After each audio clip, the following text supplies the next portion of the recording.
বৃহস্পতিবার থেকে অযথা বাইরে গেলেই গ্রেফতার। স্বাস্থ্যবিধি মেনে যাওয়া যাবে মসজিদে।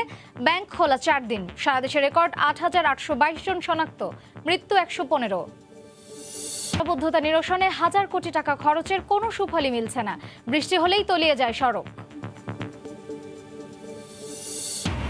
ভোক্তা পর্যায়ে 49 টাকা বেড়ে 12 কেজি এলপিজির নতুন দাম 891 টাকা। 3 দফায় 17 টাকা বাড়ার পর ভোজ্য তেলের দাম কমল লিটারে 4 টাকা। বৃহস্পতিবার থেকে কার্যকর। রাজধানীর হাতিরঝিলে থাকবে না রেস্তোরাঁ, হোটেল, দোকান সহ কোনো বাণিজ্যিক কার্যক্রম। প্রকল্প এলাকা পাবলিক ট্রাস্ট প্রপার্টি হিসেবে ঘোষণা হাইকোর্টের। এবং পাসপোর্ট দিলেই খুলে যাবে গেট। তথ্য মিললে মাত্র 30 সেকেন্ডেই শেষ হবে ইমিগ্রেশন। শাহজালাল বিমানবন্দরে প্রথমবারের মতো গেট চালু।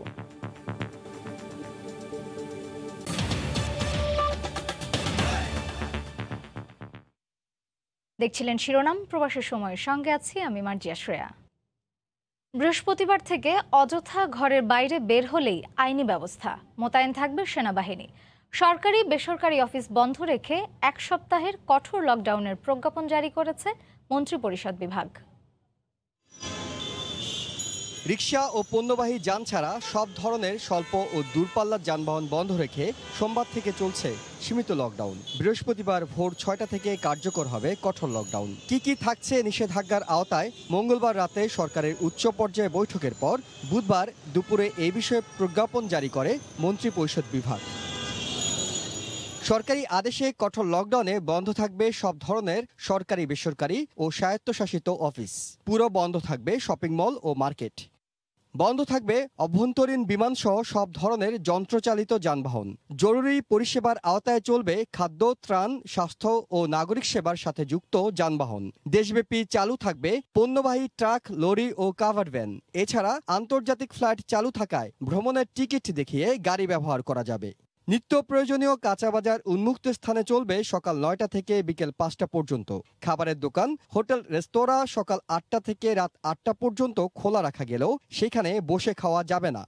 জরুরি প্রয়োজন ছাড়া কেউ ঘর থেকে বের হলে আইন শৃঙ্খলা বাহিনী তাদের বিরুদ্ধে আইনি ব্যবস্থা নেবে।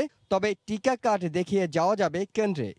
মাঠে থাকবে সেনা, বিজিবি, পুলিশ, র্যাব ও আনসার বাহিনী। Army in aid two civil পাওয়ার বিধানে জেলা ম্যাজিস্ট্রেট স্থানীয় সেনা কমান্ডারের সাথে যোগাযোগ করে প্রয়োজনীয় সেনা উপস্থিতি নিশ্চিত করবেন। পুরো বিষয়টি তদারকি করবেন স্বাস্থ্য অধিদপ্তরের মহাপরিচালক। এহসান জুয়েল, সময় সংবাদ, ঢাকা। লকডাউনে স্বাস্থ্যবিধি মেনে মুসল্লিরা যেতে পারবেন মসজিদে। ধর্ম মন্ত্রণালয়ের প্রজ্ঞাপনে একথা জানানো হয়। এছাড়া লকডাউনে ব্যাংকিং সেবা মিলবে সপ্তাহে 4 দিন।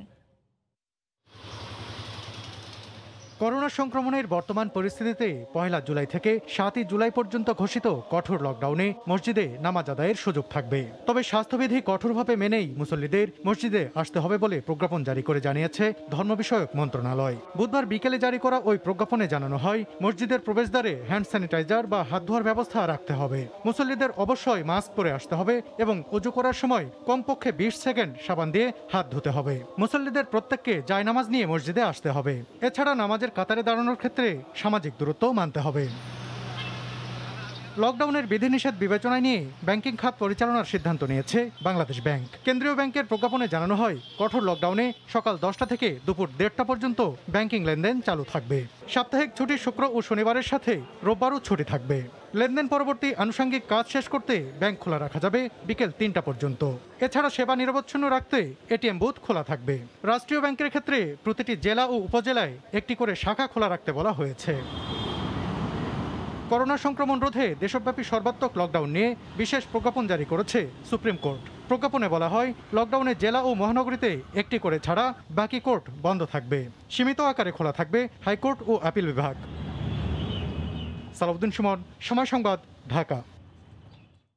লকডাউনের সরকারি নির্দেশনা বাস্তবায়নে মোবাইল কোর্ট ছাড়াও মাঠে পুলিশের কড়া নজরদারি থাকবে বলে জানিয়েছেন ডিএমপি কমিশনার শফিকুল ইসলাম।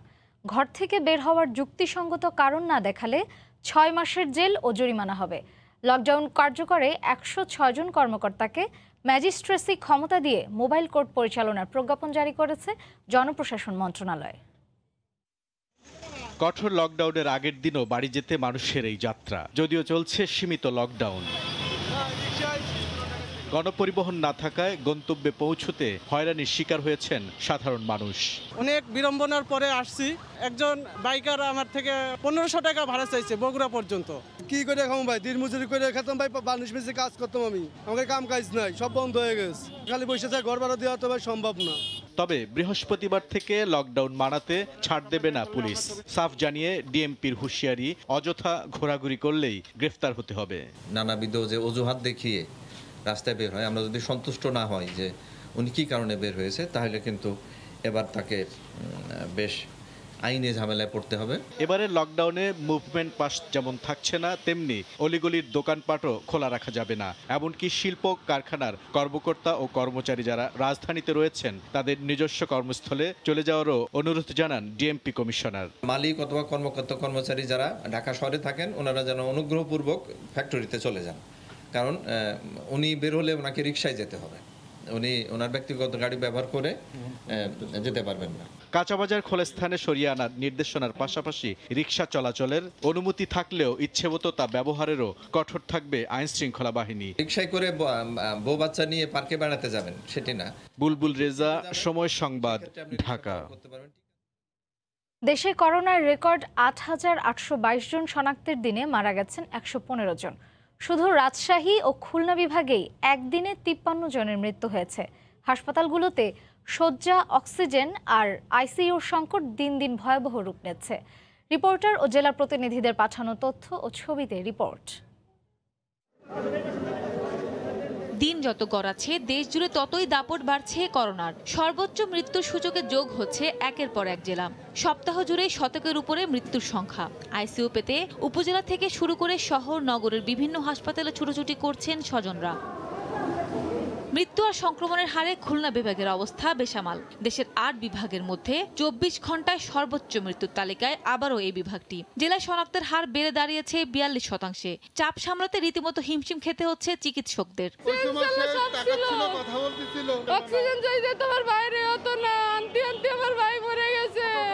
ফ্লোরে রেখে চিকিৎসা করতে হচ্ছে এবং আমাদের লোকজন তার জন্য একটু হিমশিম খেয়ে যাচ্ছে।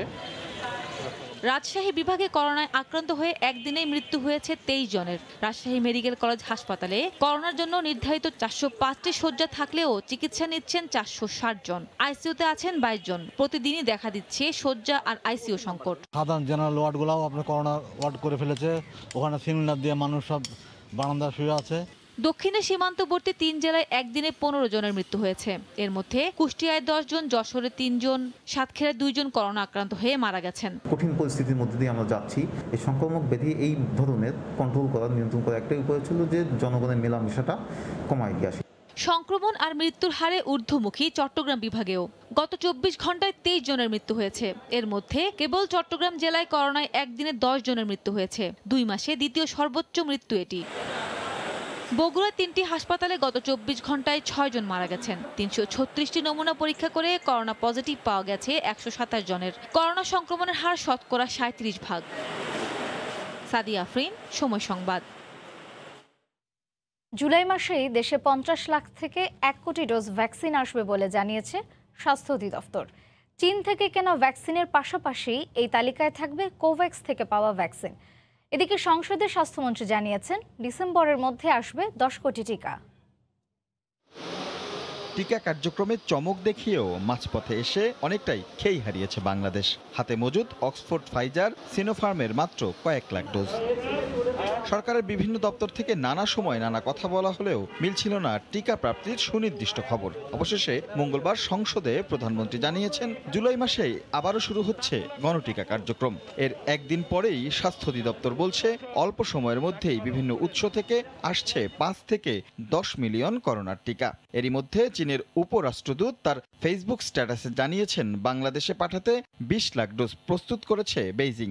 এছাড়া কোভ্যাক্স থেকে মডার্নার একটি বড় চালান আসবে বলেও নিশ্চিত করেছে অধিদপ্তর। জুলাই মাসে আমরা আশা করছি যে আমরা কোভ্যাক্স ফ্যাসিলিটি থেকে টিকা পাবো এবং সেটি মডার্নার টিকাটি পেয়ে গেলে সেটি এক ধরনের আমাদের গতি আনবে।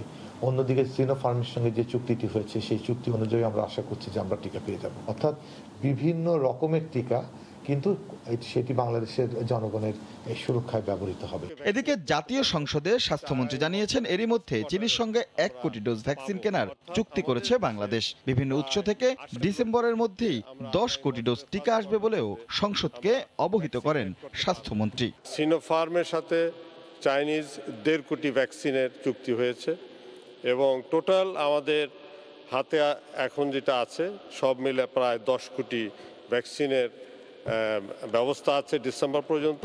এদিকে বিকেলে পররাষ্ট্রমন্ত্রী জানিয়েছেন টিকা ক্রয়ের জন্য পর্যাপ্ত অর্থের মজুদ আছে সরকারের কাছে। 26 কোটির মতো লাগবে। Will arrange it, we have plenty of money. মাননীয় প্রধানমন্ত্রী সেই জন্য টাকা আপনার সেট অ্যাসাইড করে রেখেছেন। দেশে এ পর্যন্ত 8টি করোনা টিকার জরুরি ব্যবহারের অনুমোদন দিয়েছে ওষুধ প্রশাসন অধিদপ্তর। রাশেদ লিমন, সময় সংবাদ, ঢাকা। প্রবাসের সময় আরও থাকছে।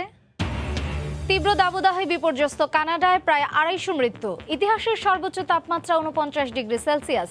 যুক্তরাষ্ট্রের উত্তর পশ্চিমাঞ্চলেও গরমে 5 জনের মৃত্যু।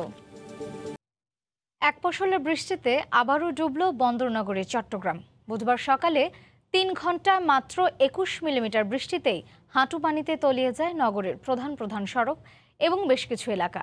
সাক্ষাৎপুর ক্যামেরায় কমলদের রিপোর্ট। বুধবার সকাল থেকে কয়েক ঘন্টার বৃষ্টিতে হাঁটু পানিতে তলিয়ে যায় জিইসি মোড়। একই পরিস্থিতি 16 2 নম্বর গেট হয়ে মুরাদপুর এবং বহদ্দারহাটে। বাদ যায়নি চকবাজার, কাপাসগোলা এলাকা। যখন পানিও অনেক হয়ে যায় তখন আসছে পরিষ্কার করার জন্য নির্মাণ কাজের গুসুল্লা দিই রাস্তাগুলো এইভাবে বন্ধ হয়ে যায়। বড় বড় ড্রেনগুলো ময়লা আবর্জনায় পরিপূর্ণ হয়ে যাওয়ায় মুরাদপুর এবং বহদ্দারহাট এলাকায় জলাবদ্ধতার জন্য দায়ী করা হচ্ছে। আর সেই ময়লা অপসারণে কাজ করছে সেনাবাহিনীর 34 কনস্ট্রাকশন ব্রিগেড। মানুষ বিভিন্ন ভাবে ময়লা আবর্জনা যেগুলো ফেলে সেগুলো ভেসে এসে জমা হয়ে পানি প্রতিবন্ধকতা তৈরি হয়। আমরা সেই প্রতিবন্ধকতাগুলো বৃষ্টির সময় ছাড়িয়ে দিই যাতে পানিটা চলে যায়। সামান্য বৃষ্টিতে নগরী তলিয়ে যাওয়ার জন্য সরকারি সংস্থাগুলোর সমন্বয়হীনতাকেই দুষছেন নগর পরিকল্পনাবিদরা। জনগণের প্রতি দায়বদ্ধতা নেই এবং ড্রেনেজ প্রকল্প বাস্তবায়নের সময় জনদুর্ভোগ কিভাবে লাঘব করতে হবে সেটা মাথায় না রেখে প্রায়োরিটি নির্ধারণ না করার কারণেই আজও আমরা এই সংকটে নিপতিত হয়ে আছি। বিভিন্ন স্থানের ড্রেন থেকে ময়লা আবর্জনা অপসারণের পর এদিন দুপুর 1টার দিকে প্রধান সড়কগুলো থেকে পানি নেমে গেলে পুনরায় যানবাহন চলাচল শুরু হয়। ভোর 6টা থেকে সকাল 9টা মাত্র 3 ঘন্টা বৃষ্টিপাত রেকর্ড করা হয়েছে 21 মিলিমিটার। আর এই সামান্য বৃষ্টিতেই হাঁটু সমান পানিতে তলিয়ে গেছে নগরীর বিভিন্ন এলাকা। নালা নর্দমাগুলো যেমন ভরাট হয়ে গেছে, ঠিক তেমনি নগরবাসীর অসচেতনতায় এই জমাটবদ্ধ হয়ে আছে ময়লা আবর্জনা। আর এতেই নগরীর মুরাদপুর, বহদ্দারহাট সহ বিভিন্ন এলাকায় জলাবদ্ধতা সৃষ্টি হচ্ছে বলে মনে করছেন জলাবদ্ধতা নিরসনে সম্পৃক্ত কর্মকর্তারা। নগরীর মুরাদপুর থেকে কমল দে, সময় সংবাদ। 3 দফায় লিটারে 17 টাকা বাড়ানোর পর খুচরা পর্যায়ে 4 টাকা কমানো হলো সয়াবিন তেলের দাম। বুধবার গণমাধ্যমে পাঠানো এক বিজ্ঞপ্তিতে ভোজ্য তেল ব্যবসায়ীদের সংগঠন জানিয়েছে দেশের বাজারে বৃহস্পতিবার থেকেই কার্যকর হবে নতুন দাম। বিক্রেতারা বলছেন ইচ্ছেমতো দাম ওঠানামার পেছনে পুরো দায় আমদানিকারকদের, আর বৃদ্ধির অনুপাতে না কমায় ক্ষুব্ধ ক্রেতারা। এদিকে ভোক্তা পর্যায়ে 49 টাকা বেড়ে 12 কেজি এলপিজির নতুন দাম 891 টাকা। জুবাইর ফয়সালের রিপোর্ট। টানা 3 দফা বাড়ার পর অবশেষে দেশের বাজারে কমতে যাচ্ছে ভোজ্য তেলের দাম। বুধবার এক বিজ্ঞপ্তিতে ভেজিটেবল অয়েল রিফাইনার্স অ্যাসোসিয়েশন জানিয়েছে বাণিজ্য মন্ত্রণালয় ও ট্যারিফ কমিশনের সঙ্গে আলোচনা করেই লিটারে 4 টাকা কমানো হচ্ছে সয়াবিনের দাম। তাদের দাবি, পবিত্র ঈদুল আজহা এবং করোনা সংকটে মানুষের ক্রয় ক্ষমতা কমে যাওয়ায় নেওয়া হয়েছে এমন সিদ্ধান্ত। বিজ্ঞপ্তিতে বলা হয় নতুন সিদ্ধান্তে খোলা সয়াবিন বিক্রি হবে 125 টাকা দরে। 5 লিটারের বোতলের নতুন দাম 712 টাকা, আর পাম সুপার অয়েল বিক্রি হবে 108 টাকা দরে। যদিও এতে সন্তুষ্ট নন ক্রেতারা। বাড়াবার সময় তো 400 টাকা তেল 700 টাকা হয়েছে, এখন কমাবার সময় কমাইতেছে 3 টাকা 4 টাকা। সরকারের সাথে ব্যবসায়ী এদের তেলের কি চুক্তি, এরা আমরা তো সাধারণ ক্রেতা, আমরা তো বুঝতে পারি না। সরকার যদিও একটা রেট ফিক্স করে দেয়, তারপরে দেখা গেছে বাজারে এটাও ডে বাই ডে ঊর্ধ্বগতি হতে থাকে। যারা সাধারণ পাবলিক, শ্রমিক, তাদের উপরে কঠিন অবস্থা হয়ে গেছে। তবে খুচরা পর্যায়ে নতুন দাম কার্যকর হতে আরও 1 সপ্তাহ লাগবে বলেই মনে করছেন বিক্রেতারা। সরকার যে 4 টাকা করে যে রেট মানে কমায় বেঁধে দিয়েছে, এই দাম কম দামে বিক্রি করতে আরও 1 সপ্তাহ সময় লাগে। এখন সবার কাছে আগের মাল আছে, সবার কাছে আগের মাল, নতুনের মাল তো কারো কাছে নেই। যখন বাড়ে তখন ওনারা কোম্পানিরা দেখেছে আজকে মনে করেন 2 টাকা বাড়ছে, তখন 5 টাকা বাড়াই দেয়, কিন্তু কমাইবার সময় ওনারা কমাইতে পারে না, ওনাদের কষ্ট লাগে। এদিকে ভোক্তা পর্যায়ে আবারও 49 টাকা বেড়েছে এলপিজি আর অটো গ্যাসের দাম। প্রতি কেজি 74 টাকা 24 পয়সা ধরে 12 কেজি সিলিন্ডারের দাম কর সহ 891 টাকা নির্ধারণ করা হয়েছে, যা জুন মাসে ছিল 842 টাকা। জুবায়ের ফয়সাল, সময় সংবাদ, ঢাকা। হাতিরঝিলে নিষিদ্ধ ঘোষণা করা হয়েছে রেস্তোরাঁ, হোটেল, দোকানসহ সব বাণিজ্যিক কার্যক্রম। হাতিরঝিল বেগুনবাড়ি প্রকল্প এলাকাকে পাবলিক ট্রাস্ট প্রপার্টি হিসেবে ঘোষণা দিয়েছেন হাইকোর্ট। বুধবার হাইকোর্টের এক দ্বৈত বেঞ্চ এ রায় ঘোষণা করেন। প্রকল্পের স্থায়ী পরামর্শক হিসেবে বুয়েটের পুরকৌশল বিভাগ এবং সেনাবাহিনীর 24 ইঞ্জিনিয়ারিং বিভাগকে দায়িত্ব দেন আদালত। রাজধানীর বুকে একটু বুক ভরা নিঃশ্বাসের নাম হাতিরঝিল। আশপাশ তো বটেই, ঢাকার অন্য প্রান্তের বাসিন্দারাও হাতিরঝিলে আসেন ক্লান্তি দূর করতে। নয়নাভিরাম দৃশ্য মুগ্ধ করে পথিকদেরও। বন্ধের দিন থাকে উপচে পড়া ভিড়। বুধবার এক রায়ে হাইকোর্ট হাতিরঝিল বেগুনবাড়ি প্রকল্পটিকে পাবলিক ট্রাস্ট প্রপার্টি হিসেবে ঘোষণা করেন। রায়ে আদালত বলেন, ঢাকার ফুসফুস হিসেবে খ্যাত প্রকল্পটি সুরক্ষা করা একান্ত প্রয়োজন। এজন্য কয়েক দফা নির্দেশনাও দেওয়া হয়। উক্ত প্রকল্পের জনসাধারণের জন্য সুপেয় পানির ব্যবস্থা সংরক্ষণের কথা এখানে বলা হয়েছে। হাতিরঝিল প্রকল্পটি বাংলাদেশের প্রথম বাঙালি বিজ্ঞানী স্যার জগদীশ চন্দ্র বসুর নামে নামকরণের জন্য প্রয়োজনীয় ব্যবস্থা গ্রহণের জন্য নির্দেশ প্রদান করা হয়েছে। রায়ে বলা হয়, হাতিরঝিল বেগুনবাড়ি প্রকল্পের সম্পূর্ণ এলাকায় সব ধরনের রেস্তোরাঁ, হোটেল, দোকানসহ সব বাণিজ্যিক কার্যক্রম নিষিদ্ধ। পুরো প্রকল্পের স্থায়ী পরামর্শক হিসেবে বুয়েটের পুরকৌশল বিভাগ ও সেনাবাহিনীর 24তম ইঞ্জিনিয়ারিং ব্রিগেডকে নিয়োগ দেওয়া হয়। হাতিরঝিল এলাকার যে কোনো প্রকার বাণিজ্যিক কার্যক্রম স্থায়ীভাবে নিষিদ্ধ ঘোষণা করা হলো। হাতিরঝিল সম্পূর্ণ প্রকল্পটি সংরক্ষণ, উন্নয়ন এবং পরিকল্পনা নিমিত্তে প্রধানমন্ত্রীর কার্যালয়ে সরাসরি অধীন কর্তৃপক্ষ গঠনের নির্দেশ প্রদান করা হলো। হাঁটার জন্য, সাইকেল চালানোর জন্য, শারীরিক প্রতিবন্ধীদের জন্য আলাদা লেন করতে বলা হয়। দেশে আনুষ্ঠানিকভাবে শাহজালাল বিমানবন্দরে চালু হলো ই-গেট। এখন থেকে যাদের ই-পাসপোর্ট রয়েছে তারা এই গেট ব্যবহার করে বিশ্বের বিভিন্ন দেশে যেতে পারবেন। হযরত শাহজালাল আন্তর্জাতিক বিমানবন্দরে এ কার্যক্রমের উদ্বোধন করে স্বরাষ্ট্রমন্ত্রী বলেন, ই-পাসপোর্টের পর এবার ই-ভিসা চালু করবে সরকার। বিমানবন্দরে ই-গেটে ই-পাসপোর্ট দেওয়ার পরই স্বয়ংক্রিয় পদ্ধতিতে খুলে যাবে গেট। তারপর পাসপোর্টের তথ্যের সঙ্গে ব্যক্তির ছবি মিলে গেলেই প্রধান ফটক খুলে যাওয়ার সাথে সাথে মাত্র 30 সেকেন্ডের মধ্যে শেষ বিদেশগামীদের ইমিগ্রেশন কার্যক্রম। ঢাকার হযরত শাহজালাল আন্তর্জাতিক বিমানবন্দরে বুধবার বিকেলে এই কার্যক্রমের উদ্বোধন করেন স্বরাষ্ট্রমন্ত্রী। পাসপোর্ট অধিদপ্তর বলছে, দেশের বাকি 2 আন্তর্জাতিক বিমানবন্দরেও ই-গেট স্থাপনের কাজ প্রায় শেষের দিকে। এর ফলে আগামীতে ভ্যাকসিন পাসপোর্ট চালু করলে ই-গেটই ব্যবহার করা সম্ভব বলে জানিয়েছে পাসপোর্ট অধিদপ্তরের মহাপরিচালক। যদি সরকার মনে করে আমাদের ভ্যাকসিন রিলেটেড ই-হেলথ সার্ভিস, এটাও আমরা এটার মধ্যে সন্নিবেশিত করতে পারবো। আগে যেটা হতো যে একজনের পাসপোর্ট দিয়ে একজন চলে যাওয়া, এটা কমবে এবং এটা আমাদের যে ইমিগ্রেশন পুলিশের এটার উপর নিয়ন্ত্রণ বাড়বে এবং আমাদের দেশের মান এবং দেশের পাসপোর্টের মান এবং আমাদের এয়ারপোর্ট সেবার মানও উন্নত হবে। দেশের 72টি আঞ্চলিক পাসপোর্ট অফিসে ই-পাসপোর্ট কার্যক্রম চলছে জানিয়ে স্বরাষ্ট্রমন্ত্রী জানান, ই-পাসপোর্টের ফলে এই নিয়ে হয়রানি কমে আসবে। আমাদের প্রোগ্রাম রয়েছে, প্ল্যান রয়েছে, আমরা ই-ভিসা আমরা প্রদান করব সবাইকে। ই-ভিসার মাধ্যমে আমরা আর ওই হাতের লেখা ই-ভিসা সিস্টেম আমরা বন্ধ করেছি। আমরা এখন ই-ভিসাও চালু করব, যাতে করে আমাদের সর্বাধুনিক পদ্ধতিতে আমরা ঢুকে যেতে পারি। দেশে এখন পর্যন্ত 8 লাখ গ্রাহককে ই-পাসপোর্ট দিয়েছে পাসপোর্ট অধিদপ্তর। কিভাবে এগিয়ে নিয়ে যাবেন? সাদাত রহমতুল্লাহ, সময় সংবাদ, ঢাকা। অবৈধ ও নকল হ্যান্ডসেট বন্ধে বৃহস্পতিবার থেকে পরীক্ষামূলকভাবে চালু হচ্ছে রেজিস্ট্রেশন কার্যক্রম। বিটিআরসি বলছে, হ্যান্ডসেটটি বৈধ হলে গ্রাহককে করতে হবে না কিছুই, নিবন্ধিত হবে স্বয়ংক্রিয়ভাবেই। তবে হ্যান্ডসেটটি অবৈধ হলে নিবন্ধন করতে হবে 3 মাসের মধ্যে। শুভ খানের রিপোর্ট। এর ফলে 1 জুলাই থেকে বিক্রয় কেন্দ্র থেকে কেনার আগে হ্যান্ডসেটের বৈধতা যাচাই করতে হবে। এক্ষেত্রে মোবাইলে মেসেজ অপশনে গিয়ে কেওআইডি স্পেস 15 ডিজিটের IMEI নম্বর লিখে 16002 নম্বরে পাঠাতে হবে। ফিরতি বার্তায় জানানো হবে হ্যান্ডসেটটি বৈধ কিনা। প্রথমে যাচাই করে নেবেন যে এটা ন্যাশনাল রেজিস্টারে আছে কিনা। যদি না থাকে তাহলে ফোন সেটটা কিনবেন না।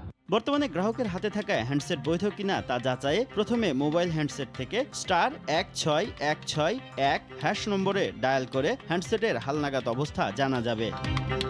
বিদেশ থেকে ব্যক্তি পর্যায়ে বৈধ কেনা বা উপহার পাওয়া হ্যান্ডসেট স্বয়ংক্রিয়ভাবে সচল হবে। ফোনগুলোকে আগামী 10 দিনের মধ্যে রেজিস্ট্রেশন করতে হবে। লকডাউনের মধ্যে আসলে ফিজিক্যালি গিয়ে কোনো কাস্টমার কেয়ারে গ্রাহকদের জন্য একটু কষ্টসাধ্য হয়ে যাবে। মোবাইল ফোন ছিনতাই বা হারিয়ে গেলে বিটিআরসির নিয়ম অনুযায়ী স্বয়ংক্রিয়ভাবে লক হওয়ার কথা, কিন্তু 3 মাসের পর্যবেক্ষণকালীন সময়ে সেটি কার্যকর হবে না। এই সময়ে উপযুক্ত প্রমাণসহ সংশ্লিষ্ট অপারেটরকে জানাতে হবে। ফোন হারিয়ে যায়, চুরি হয়ে যায়, ছিনতাই হয়ে যায়, আপনি যদি আপনার মোবাইল নেটওয়ার্ক অপারেটরে যোগাযোগ করেন তাহলে কিন্তু এটা ব্লক করে দেওয়া যাবে এবং বাংলাদেশে এই ফোনটা আর ইউজ করা যাবে না। পরীক্ষামূলক সময়ে রেজিস্ট্রেশন ছাড়াই হ্যান্ডসেট হস্তান্তর করা যাবে। মোবাইল কোম্পানিগুলো বা বিটিআরসির একটা হেল্প সেন্টার থাকবে, প্রপার ডকুমেন্ট শো করলে পরে সেগুলো অ্যাক্টিভেট হয়ে যাবে। আর যেগুলো হবে না সেগুলো অটোমেটিক্যালি ডিঅ্যাক্টিভেট হবে। এনইআইআর বিষয়ে যে কোনো প্রয়োজনে বিটিআরসির হেল্প ডেস্ক নম্বর 100 অথবা মোবাইল অপারেটরদের কাস্টমার কেয়ার নম্বর 121-এ যোগাযোগ করতে হবে। শুভ খান, সময় সংবাদ, ঢাকা। 4 দিন পর কক্সবাজারে বন্য হাতি দুটিকে বনাঞ্চলে ফেরত পাঠানো হচ্ছে। দীর্ঘ প্রচেষ্টার পর সাগর থেকে হাতি দুটিকে উদ্ধার করা হয়। পরিবেশবিদরা মনে করছেন বন পাহাড় উজাড় হওয়ার কারণে বন্য হাতি এখন খাদ্য সংকটে পড়ছে। হাতি দুটিকে পাহাড়ি বনাঞ্চলে ছেড়ে দেওয়া হবে বলে জানিয়েছে বন বিভাগ। সুজাউদ্দিন রুবেলের রিপোর্ট। টেকনাফ শাহপুরী দ্বীপ সমুদ্র উপকূল, পানিতে সাঁতার কাটছে বন্য হাতি। দীর্ঘ 6 ঘন্টা পর স্থানীয় জেলেদের সহায়তায় সাগর থেকে ট্রলারের মাধ্যমে হাতি দুটিকে তীরে আনা হয়। এরপর বাঁধা হয় রশিতে, দেয়া হয় কিছু খাবারও। উৎসুক জনতার ভিড়ে কোনোভাবে হাতি দুটিকে বনে ফেরত পাঠানো যায়নি। অবশেষে মঙ্গলবার বিকেলে এলিফ্যান্ট রেসপন্স টিম, বন বিভাগ, প্রশাসন সহ স্থানীয়দের সহায়তায় সাগর থেকে হাতি দুটিকে উদ্ধার করা হয়। বনের হাতি লোকালয়ে চলে আসার কারণ হিসেবে বন ও পাহাড় উজাড় করাকে দায়ী করছেন পরিবেশবাদীরা। তাদের জীবন ঝুঁকিতে রয়েছে, এখানে খাদ্য নিরাপত্তা নিশ্চিত করতে হবে। বন পাহাড় যেভাবে উজাড় করা হয়েছে সেই পরিবেশ ফিরিয়ে আনতে হবে। বিভাগীয় বন কর্মকর্তা জানালেন, হাতি দুটিকে দ্রুত পাহাড়ি বনাঞ্চলে ফেরত পাঠানো হচ্ছে। টেকনাফের দিকে টার্ন নিছে, ওখান থেকে 2-2.5 কিলো দক্ষিণে আছে, মানে সাবগ্রাম ট্যুরিজম পার্কের শেষ মাথা বা মাঝামাঝি পর্যায়ে আছে আর কি। হাঁটা আনতেছে, ওটা আনার পরে যেটা ছোটটা সাইজে, যেটা ছোট আর কি, হ্যাঁ ছোটটা ওটা দেখে ওটা আবার সাগরে পা দিয়ে চলে আসতেছে।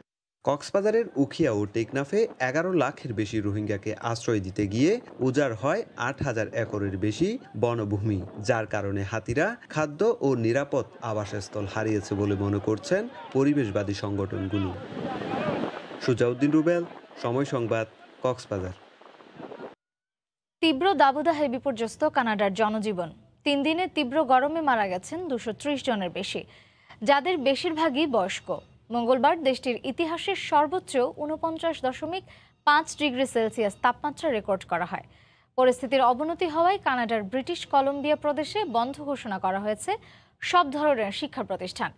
কানাডা থেকে শরীফ ইকবাল চৌধুরীর তথ্য ও ছবি নিয়ে রিপোর্ট। তীব্র গরমে পুড়ছে কানাডা। দাবদাহ থেকে বাঁচতে সমুদ্র সৈকতে জড়ো হচ্ছেন সাধারণ মানুষ। কেউ আবার একটু স্বস্তি পেতে ঠাঁই নিয়েছেন গাছের নিচে। তীব্র গরমে ব্যাহত হচ্ছে স্বাভাবিক কাজকর্ম। জরুরি প্রয়োজন ছাড়া ঘর থেকে বের হচ্ছেন না কেউই। দাবদাহের কারণে 3 দিনে মারা গেছেন 2 শতাধিক, এদের বেশিরভাগই বয়স্ক। গরমের তীব্রতায় অসহনীয় দুর্ভোগে পড়েছেন প্রবাসী বাংলাদেশিরাও। এই ধরনের গরম আমি কখনো ফিল করিনি। অসম্ভব গরম পড়ছে এবং অনেক মানুষও মারা গিয়েছে। কানাডার মতন এরকম শীত প্রধান দেশে এরকম গরম আর কখনো পড়েনি। বাইরে গেলে গরমের কারণে বাইরেও থাকা যায় না। মঙ্গলবার লাইটন শহরে দেশটির ইতিহাসের সর্বোচ্চ 49 ডিগ্রি সেলসিয়াস তাপমাত্রা রেকর্ড করা হয়। এর আগে সোমবার একই শহরে সর্বোচ্চ 46.6 ডিগ্রি সেলসিয়াস তাপমাত্রা রেকর্ড করা হয়। এত গরম, সব সময় সাথে পানি নিয়ে থাকতে হচ্ছে, কিচ্ছু করা যাচ্ছে না। পরিস্থিতি অবনতি হয় ব্রিটিশ কলম্বিয়া প্রদেশে বন্ধ করা হয়েছে স্কুল কলেজ সহ সব ধরনের শিক্ষা প্রতিষ্ঠান। আগামী কয়েকদিন কানাডায় এমন দাবদাহ বিরাজ করবে বলে পূর্বাভাস দিয়েছেন দেশটির আবহাওয়া দপ্তর। রবিউল ইসলাম আওলাদ, সময় সংবাদ। 50% মানুষকে করোনার প্রথম ডোজের টিকা দেওয়ার মাইলফলক স্পর্শ করেছে ফ্রান্স, আর দ্বিতীয় ডোজ সম্পন্ন করেছেন প্রায় 30%। এদিকে করোনার ভারতীয় ভ্যারিয়েন্ট রোধে ভ্যাকসিনেশন কার্যক্রমের গতি বাড়ানোর পাশাপাশি নানামুখী উদ্যোগ নিয়েছে দেশটির সরকার। প্যারিস থেকে লুৎফর রহমান বাবুর রিপোর্ট। ফ্রান্সের প্রথম ডোজের করোনার 50% ভ্যাকসিন প্রদানের মাইলফলক স্পর্শ করেছে দেশটির স্বাস্থ্য মন্ত্রণালয়। শুধুমাত্র গেল 24 ঘন্টায় 6,73,000-এরও বেশি মানুষকে করোনার ভ্যাকসিন প্রদান করা হয়েছে। স্বাস্থ্য মন্ত্রণালয়ের সূত্রে এমন তথ্যই জানা গেছে। এদিকে গ্রীষ্মকালীন অবকাশ যাপনের জন্য সাধারণ মানুষজন যেখানে ভ্রমণ করবেন সেখানেও করোনার ভ্যাকসিন প্রদানের ব্যবস্থা করতে যাচ্ছে দেশটির স্বাস্থ্য মন্ত্রণালয়, বিশেষ করে সাগর সৈকতগুলোতে। ফ্রান্স সহ ইউরোপের অন্যান্য দেশেও করোনার নতুন ডেল্টা ভেরিয়েন্ট ক্রমশই ছড়াচ্ছে, যা সাধারণ মানুষকে শঙ্কায় আর উদ্বেগের মধ্যেই ফেলে দিয়েছে। করোনার নতুন এই ভ্যারিয়েন্ট খুবই বিপজ্জনক। সংবাদে দেখেছি ভারতে বহু মানুষ এই ভ্যারিয়েন্টটিতে আক্রান্ত হয়ে মারা যাচ্ছেন। আমাদের উচিত নিজেদের সুরক্ষায় স্বাস্থ্যবিধি মেনে চলা। আমরা যদি এখনই সচেতন না হই, ফ্রান্সে আবারও করোনার চতুর্থ ঢেউ আসতে পারে, যা হবে খুবই বিপজ্জনক। আমরা কেউই এখন আর আগের মতো মাস্ক পরি না। এতটা উদাসীন হওয়া মনে হয় উচিত না। দেশটিতে 50% মানুষকে প্রথম ডোজের করোনার ভ্যাকসিন আর 30% মানুষকে দ্বিতীয় ডোজের করোনার ভ্যাকসিন প্রদান করা হয়েছে। করোনা ভ্যাকসিন প্রদানের গতি আরও বাড়ানো হচ্ছে বলে জানানো হয়েছে সংশ্লিষ্টদের পক্ষ থেকে। ডেল্টা ভ্যারিয়েন্ট রোধে ভ্যাকসিনেশনের পাশাপাশি সরকার নানামুখী উদ্যোগ গ্রহণ করেছে। তবে বিধিনিষেধ তুলে দেয় স্বাস্থ্যবিধি ও স্বাস্থ্য সুরক্ষা মানার বিষয়ে সাধারণ মানুষের যে উদাসীনতা, তাতে করে ফ্রান্সে আবারও করোনার নতুন ঢেউ আসতে পারে, এমন সংখ্যাই অনেকের। মোহাম্মদ লুৎফর বাবু, সময় সংবাদ, প্যারিস। আয়ারল্যান্ডের দীর্ঘতম সমুদ্র সৈকত কোরকলো সোনালী বালু ও রৌদ্র স্নানের জন্য বিখ্যাত এ সৈকত। বিশ্বের বিভিন্ন দেশের পর্যটকদের অন্যতম আকর্ষণের কেন্দ্রবিন্দুও এটি। আয়ারল্যান্ডের ওয়েক্সফোর্ডের বিখ্যাত এ সৈকত নিয়ে সৈয়দ জুয়েলের রিপোর্ট। কোরকলো বিচ কেবল আইরিশদেরই পছন্দ নয়, বিশ্বের বিভিন্ন দেশের পছন্দের তালিকায় শীর্ষে রয়েছে এই বিচটি। বিশেষ করে সূক্ষ্ম নরম সোনালী বালুর জন্য এটি বিখ্যাত হওয়ায় রৌদ্র স্নানের জন্য এটি বেশি উপযোগী। কোরকলো বিচের রূপে মুগ্ধ হয়ে হলিউডের বিভিন্ন সিনেমায় এই সৈকতের দৃশ্য সংযোজন করা হয়েছে বহুবার। করোনা মহামারী কাটিয়ে নীল জলরাশির এই সৈকত যেন দীর্ঘদিন পর আবারও প্রাণবন্ত হয়ে উঠেছে পর্যটকদের পদচারণায়। করোনা বিধিনিষেধ শিথিল থাকায় স্থানীয়দের পাশাপাশি এখানে ভিড় জমাচ্ছেন বাংলাদেশিরাও। বিশ্ব মহামারীর কারণে মানুষের ভিড় কমেছে, তবে সবচেয়ে সুসংবাদ, আইল্যান্ডে মহামারীর মাত্রা প্রতিদিন কমে যাচ্ছে। করোনার পরিস্থিতি একটু ভালোর কারণে এবছর এখানে লোকজনের সমাগম খুবই বেশি। শেষ বিকেলের গধূলি বেলায় সোনালী বালুর সঙ্গে মিলেমিশে একাকার সৈকতের অপরূপ সৌন্দর্যে হারিয়ে যাবেন যে কেউ। আয়ারল্যান্ডের দীর্ঘতম বিচ কোরকলো বিচ। এই বিচে প্রতি বছরই হাজার হাজার লোকের পদচারণায় মুখর থাকতো, কিন্তু গেল বছর করোনার কারণে তা থেকে মলিন ছিল এই বিচটি। এবছর বিধিনিষেধ কিছুটা শিথিল থাকায় আবার মুখর হচ্ছে এই বৃহত্তম বিচটি। আয়ারল্যান্ডের কোরকলো বিচ থেকে সৈয়দ জুয়েল, সময় সংবাদ।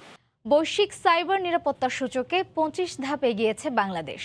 জাতিসংঘের বিশেষায়িত সংস্থা আন্তর্জাতিক টেলিযোগাযোগ ইউনিয়ন ITU এর সাইবার নিরাপত্তা সূচক 2020-এ বাংলাদেশের অবস্থান 53তম। এর আগে বাংলাদেশের অবস্থান ছিল 78তম। সম্প্রতি গ্লোবাল সাইবার সিকিউরিটি ইন্ডেক্স 2020 সূচক প্রকাশ করেছে ITU। গত বছরের তথ্যের ভিত্তিতে এই সূচক তৈরি করা হয়েছে।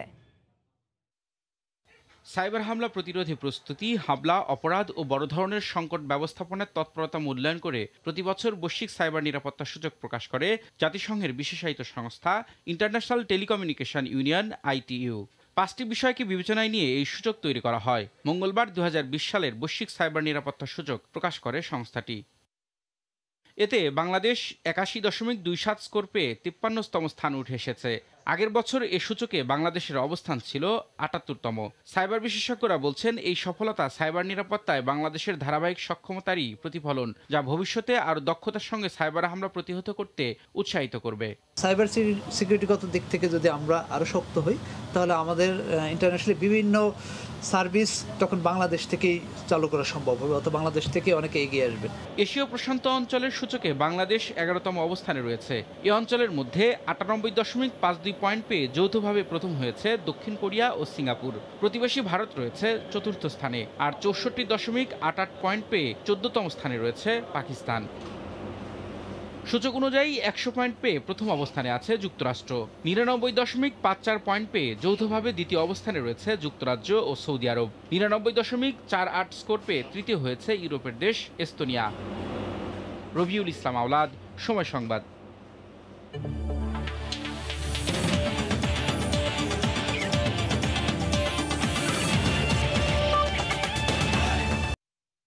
বাংলাদেশ ফুটবল ফেডারেশনের head of media Ahsan Ahmed Amit মারা গেছেন। ইন্না লিল্লাহি ওয়া ইন্না ইলাইহি রাজিউন। ভারতে চিকিৎসাধীন অবস্থায় মারা গেছেন তিনি। ডায়াবেটিস ও কিডনিজনিত জটিল রোগে বেশ কিছুদিন ধরেই ভুগছিলেন অমিত। বাংলাদেশের চিকিৎসা শেষে 3 মাস আগে উন্নত চিকিৎসার জন্য ভারতের দিল্লিতে নিয়ে যাওয়া হয়েছিল তাকে। সেখানে কিডনি প্রতিস্থাপন করা হয়েছিল তার। দীর্ঘদিন ধরেই ক্রীড়া অঙ্গনের সঙ্গে জড়িত ছিলেন আহসান আহমেদ অমিত। বাংলাদেশ বয়েজ ক্লাব দিয়ে ফুটবলের সঙ্গে তার পথ চলা। সেখান থেকেই ফুটবল ফেডারেশনের সঙ্গে সম্পৃক্ত হন তিনি। এক যুগেরও বেশি সময় ধরে বাফুফের মিডিয়া কমিটিতে ছিলেন অমিত। সবশেষ কাজ করেছেন হেড অফ মিডিয়া হিসেবে। এছাড়াও টেবিল টেনিসের সঙ্গে সম্পৃক্ততা ছিল তার মৃত্যুতে শোক প্রকাশ করেছেন বাফুফের সভাপতি কাজী সালাউদ্দিন সহ ক্রীড়াঙ্গন সংশ্লিষ্টরা।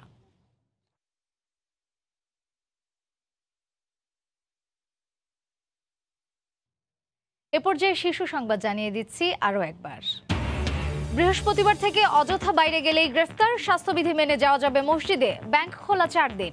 সারা দেশে রেকর্ড 8,822 জন শনাক্ত, মৃত্যু 115। চট্টগ্রামে খালে অটোরিকশা পড়ে 2 যাত্রী নিহত। জলাবদ্ধতা নিরসনে 1000 কোটি টাকা খরচের কোনো সুফলই মিলছে না। বৃষ্টি হলেই তলিয়ে যায় সড়ক। এবং ভোক্তা পর্যায়ে 49 টাকা বেড়ে 12 কেজি এলপিজির নতুন দাম 891 টাকা। 3 দফায় 17 টাকা বাড়ার পর ভোজ্য তেলের দাম কমল লিটারে 4 টাকা। বৃহস্পতিবার থেকে কার্যকর। এই ছিল প্রবাসের সময়। সঙ্গে থাকুন সময়ের।